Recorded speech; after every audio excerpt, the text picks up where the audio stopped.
Proving trigonometric identities, problem type 2. As we've talked about in previous videos, our goal here is to use the basic trigonometric identities we know, namely the reciprocal identities, the ratio identities, and the Pythagorean identities, in order to show that a new equation is itself an identity. So let's take a look at this equation where I have tangent squared of x over secant of x is equal to secant of x minus cosine of x.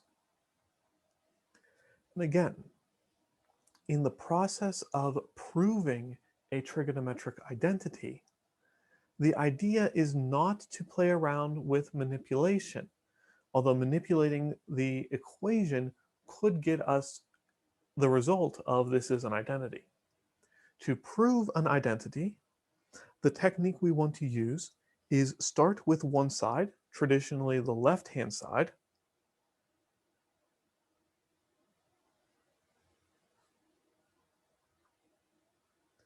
and see what we can do step by step using identities that we know to manipulate this expression and turn it into the thing on the right-hand side.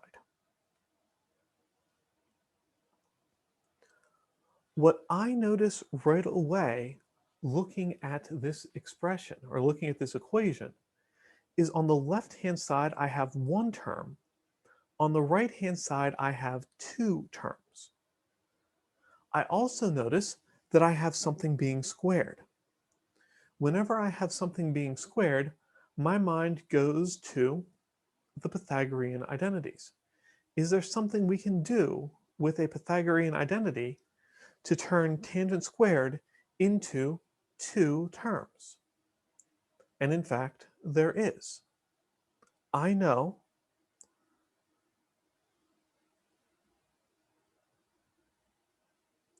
that one of the forms of the Pythagorean identity says that tangent squared theta plus 1 is equal to secant squared theta. Or tangent squared theta is equal to secant squared theta minus 1. So if I replace tangent squared x in this case with secant squared x minus 1,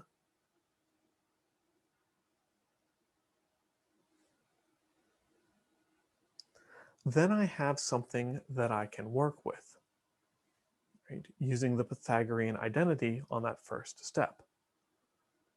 I'm going to go ahead and copy this much onto a clean slide so I can keep working from there.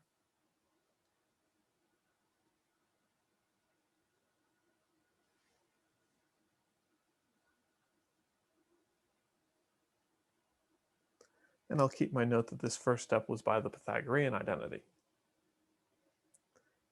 Up next, I'm going to do a little bit of algebra. I can split a fraction up when there's addition or subtraction in the numerator.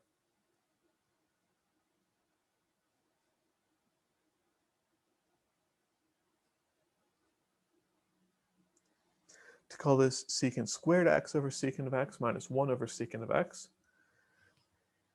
In my personal preference, I wouldn't label this. This is just properties of algebra. But our textbook likes to explicitly call out. We use properties of algebra here. And I'll use properties of algebra again on the next step.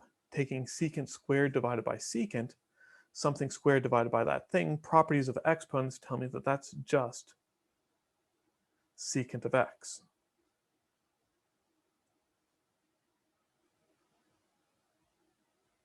Again, using the properties of algebra. Now, if I look back at the equation that I was given, I have tangent squared x over secant is equal to secant minus cosine. And what I have is secant minus 1 over secant. So I have to find a way to turn 1 over secant into cosine. And hey, that works really nicely.